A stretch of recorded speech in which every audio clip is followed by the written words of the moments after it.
Hello friends, ತಮಗೆಲ್ಲರೂ ಕೂಡ ಜ್ಞಾನಕಾಶಿ ಅಕಾಡೆಮಿಗೆ ಸ್ವಾಗತ. ಈ ಒಂದು ಕ್ಲಾಸ್ನಲ್ಲಿ 2017 ಎಚ್ ಕೆ ರೀಸನ್ಗೆ ಸಂಬಂಧಿಸಿದ GPSTR ಕ್ವಶನ್ ಪೇಪರ್ ಇದಾಗಿದ್ದು, ಹಿಂದಿನ 15 ಪ್ರಶ್ನೆಗಳನ್ನು ಆಲ್ರೆಡಿ ಸಾಲ್ವ್ ಮಾಡಿದ್ದೀನಿ. ಚಾನಲ್ ಪ್ಲೇಲಿಸ್ಟಲ್ಲಿ ಹೋಗಿ ಅವುಗಳನ್ನು ಚೆಕ್ ಮಾಡಿ ನೋಡ್ಬೋದು. ಅದೇ ರೀತಿಯಾಗಿ GPSTR, HSTR ಮತ್ತು TET ಎಕ್ಸಾಮ್ಗೆ ಸಂಬಂಧಿಸಿದ ಕ್ಲಾಸ್ಗಳು ನಡೀತಾ ಇದ್ದಾವೆ. ಯಾರಿಗೆಲ್ಲ ಅವಶ್ಯಕತೆ ಇದೆ, ಗಣಿತ ವಿಷಯಕ್ಕೆ ಸಂಬಂಧಿಸಿದ ಚಾಪ್ಟರ್ಗಳು ಅವೈಲೇಬಲ್ ಇದ್ದಾವೆ. ಚಾನಲ್ ಪ್ಲೇಲಿಸ್ಟಲ್ಲಿ ಹೋಗಿ ಚೆಕ್ ಮಾಡಿ ಅವುಗಳನ್ನು ಕೂಡ ನೋಡ್ಬೋದು. ಇವಾಗ ಈ ಒಂದು ಕ್ಲಾಸ್ನಲ್ಲಿ ನಾವು GPSTR 2017ರಲ್ಲಿ ನಡೆದಂಥ GPSTR ಎಚ್ ಕೆ ರೀಸನ್ಗೆ ಸಂಬಂಧಿಸಿದ ಮುಂದುವರಿದ ಪ್ರಶ್ನೆಗಳನ್ನು ಡಿಸ್ಕಸ್ ಮಾಡೋಣ. ಅದಕ್ಕೂ ಮುಂಚೆ ಈ ಚಾನಲ್ಗೆ ನೀವೇನಾದರೂ ಹೊಸಬರಾಗಿದ್ದರೆ ದಯವಿಟ್ಟು ನಮ್ಮ ಚಾನಲ್ಗೆ ಸಬ್ಸ್ಕ್ರೈಬನ್ನು ಮಾಡ್ಕೊಳ್ಳಿ. ಓಕೆ, ಇವಾಗ 15ನೇ ಪ್ರಶ್ನೆವರೆಗೆ ನೋಡಿದ್ವಿ. ಇವಾಗ 16ನೇ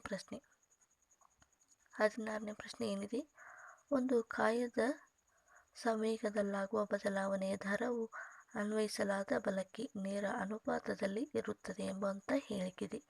ಇದು ನ್ಯೂಟನ್ ಚಲನೆ 1ನೇ ನಿಯಮನ ಅಥವಾ 2ನೇ ನಿಯಮನ, 3ನೇ ನಿಯಮನ ಅಥವಾ ಗುರುತ್ವಾಕರ್ಷಣೆಯ ನಿಯಮ ಅಂತ ಕೇಳ್ತಾ ಇದ್ದಾರೆ. ಓಕೆ, ಇದಕ್ಕೆ ಸಂಬಂಧಿಸಿದಾಗೆ ನ್ಯೂಟನ್ನ ಚಲನೆಗಳಿಗೆ ಸಂಬಂಧಿಸಿದಾಗೆ 3 ಲಾಗಳು ಬರ್ತಿದ್ದಾವೆ.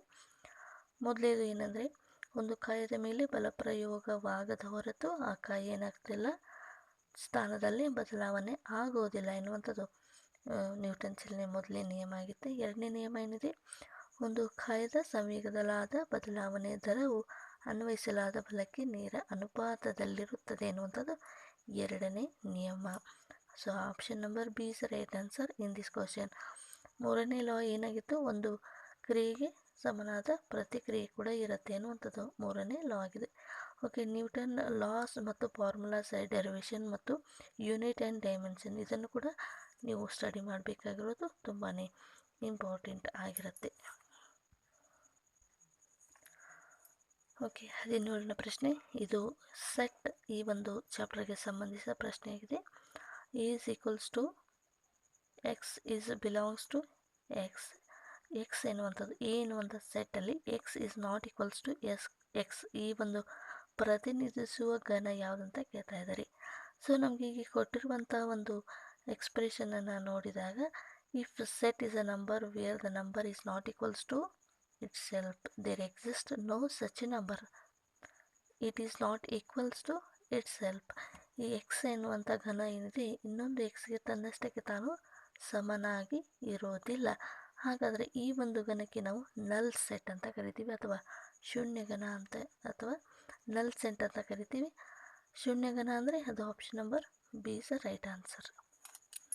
ಸೊ 18ನೇ ಪ್ರಶ್ನೆಯನ್ನು ಕೂಡ ನೋಡೋಣ. 18ನೇ ಪ್ರಶ್ನೆ, ಎ ಮತ್ತು ಬಿಗಳು ಎರಡು ವಿಶ್ವಘನದಲ್ಲಿನ ಘನಗಳಾದರೆ ಎ ಮೈನಸ್ ಬಿ ಎನ್ನುವಂಥದ್ದು ಸರ್ ಯಾವುದು ಅಂತ ಕೇಳ್ತಾ ಇದ್ದಾರೆ. ಇದಕ್ಕೆ ಸಂಬಂಧಿಸಿದ ಹಾಗೆ ಪ್ರಶ್ನೆಯನ್ನು ನೋಡೋದಾದರೆ, ಎ ಮತ್ತು ಬಿಗಳು ಎರಡು ವಿಶ್ವಘನದಲ್ಲಿನ ಘನಗಳು ಆದರೆ ಎದಲ್ಲಿ ಮೈನಸ್ ಬಿಯನ್ನು ಮಾಡಿದರೆ ಇದು ಯಾವ ಒಂದು ಇದನ್ನಾಗಿರುತ್ತೆ, ಘನವಾಗಿರುತ್ತೆ. Is intersection of B dash ಎನ್ನುವಂಥದ್ದು ಸರಿಯಾದ ಉತ್ತರ ಆಗಿರುತ್ತೆ. 19ನೇ ಪ್ರಶ್ನೆ, ಪಿ ಆಫ್ ಎಕ್ಸನ್ನು ಎ ಎಕ್ಸ್ ಮೈನಸ್ ಬಿಯಿಂದ ಭಾಗಿಸಿದಾಗ ಬರುವಂಥ ಶೇಷ ಅಂತ ಕೇಳ್ತಾ ಇದೆ. ಇದೊಂದು ಶೇಷ ಪ್ರಮೇಯಕ್ಕೆ ಸಂಬಂಧಿಸಿದ ಒಂದು ಪ್ರಶ್ನೆಯಾಗಿದೆ. ಇದು ತುಂಬಾ ಸಿಂಪಲ್ ಆಗಿದೆ, ಬಟ್ ಟ್ವಿಸ್ಟ್ ಆಗಿ ಕೊಟ್ಟಿದ್ದಾರೆ. ಇದನ್ನು ಯಾವ ರೀತಿಯಾಗಿ ನಾವು ಸಾಲ್ವ್ ಮಾಡಿ ಆನ್ಸರನ್ನು ತೆಗೆದುಕೋಬಹುದು ಅಂತ ನೋಡ್ತಾ ಹೋಗೋಣ. ಓಕೆ, ಇವಾಗ ಪಿ ಆಫ್ ಎಕ್ಸ್ ಅಂತ ಕೊಟ್ಟಿದ್ದಾರೆ. ಇದನ್ನು ನಾವು ಎ ಎಕ್ಸ್ ಮೈನಸ್ ಬಿಯಿಂದ ಭಾಗಿಸಬೇಕು. ಇಲ್ಲಿ ಕ್ಯೂ ಆಫ್ ಎಕ್ಸ್ ನಮಗೆ ಭಾಗಲಬ್ಧ ಕೂಡ ಕೊಟ್ಟಿಲ್ಲ, ಶೇಷವನ್ನು ಕೂಡ ಕೊಟ್ಟಿಲ್ಲ. ಸೊ ಹಾಗಾಗಿ ನಾವು ಕ್ಯೂ ಆಫ್ ಎಕ್ಸ್ ಅಂದರೆ ಕ್ಯೂಷೆಂಟ್ ಅಂತ ತೆಗೆದುಕೊಳ್ಳೋಣ, ಭಾಗಲಬ್ಧ ಅಂತ ಹೇಳಿ. ಇಲ್ಲಿ ಜಿ ಆಫ್ ಎಕ್ಸ್ ಅನ್ನು ನಾವು divided by X minus A ಅಂತ ತೆಗೆದುಕೊಳ್ಳೋಣ. ಆರ್ ಆಫ್ ಎಕ್ಸ್ ಅಂದರೆ ಇದು ರಿಮೈಂಡರ್ ಅಂತ ಹೇಳಿ ತೆಗೆದುಕೊಳ್ಳೋಣ.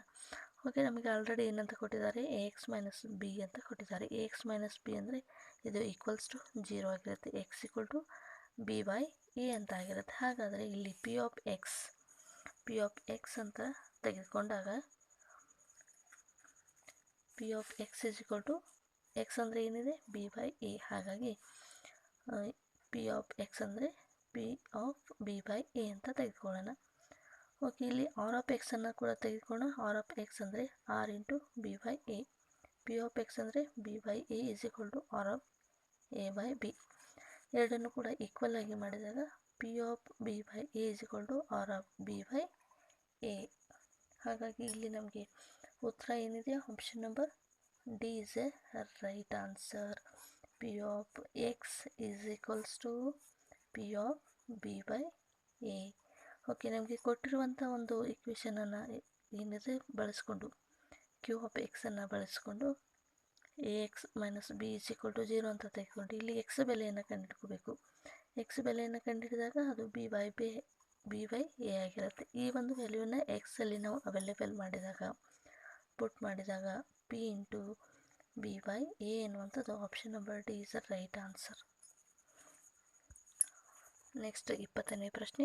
ಒಂದು ವರ್ಗಾತ್ಮಕ ಬಹುಪದೋಕ್ತಿಯ ಶೂನ್ಯತೆಗಳ ಮೊತ್ತ ಮತ್ತು ಗುಣಲಬ್ಧ ಕ್ರಮವಾಗಿ -3 ಮತ್ತು 2 ಆದಾಗ ಈ ಒಂದು ವರ್ಗ ಸಮೀಕರಣ ಉಂಟಾಗುತ್ತೆ ಅಂತ ಕೊಟ್ಟಿದ್ದಾರೆ.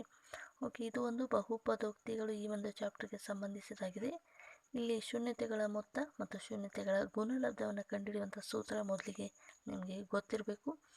ಆ ಒಂದು ಸೂತ್ರಗಳನ್ನು ಬಳಸಿಕೊಂಡು ನಾವು ಒಂದು ಸಮೀಕರಣವನ್ನು ಫಾರ್ಮ್ ಮಾಡುವುದಾದರೆ ಏನಂತ ಮಾಡಬೇಕು ಅಂತ ಇವಾಗ ಡಿಸ್ಕಸ್ ಮಾಡೋಣ. ಓಕೆ, ಇವಾಗ ಶೂನ್ಯತೆಗಳ ಮೊತ್ತ ಅಂದಾಗ alpha plus beta is equal to minus B by A. ಶೂನ್ಯತೆಗಳ ಗುಣಲಬ್ಧ ಅಂದಾಗ alpha into beta C by A. The quadratic polynomial ಅಂದರೆ ಇದು ಒಂದು ವರ್ಗ ಬಹುಪದೋಕ್ತಿ ಅಂದಾಗ ಇಲ್ಲಿ X square minus alpha plus beta into X plus alpha beta. Okay, alpha plus beta ಅಂದಾಗ ಏನಾಗಿರುತ್ತೆ, ಮೈನಸ್ ಬಿ ಬೈ ಎ ಅಂದಾಗ ನಮಗೆ ಶೂನ್ಯತೆಯನ್ನು ಕೊಟ್ಟಿದ್ದಾರೆ. ಮೊತ್ತ ಏನಂತ -3, ಗುಣಲಬ್ಧ 2 ಅಂತ ಕೊಟ್ಟಿದ್ದಾರೆ. ಇಲ್ಲಿ ಮೈನಸ್ ಇದೆ ಪ್ಲಸ್ ಆಗುತ್ತೆ. ಹಾಗಾಗಿ ಈ ಒಂದು ವರ್ಗ ಸಮೀಕರಣ ಏನಾಗಿರುತ್ತೆ, X square plus 3x plus 2 ಎನ್ನುವಂಥದ್ದು ನಮಗೆ ಆನ್ಸರ್ ಬರ್ತದೆ. So option number A is right answer. Okay friends, ಉಳಿದ ಪ್ರಶ್ನೆಗಳನ್ನು ಮುಂದಿನ ಒಂದು ಕ್ಲಾಸ್ನಲ್ಲಿ ಡಿಸ್ಕಸ್ ಮಾಡೋಣ. Thank you so much.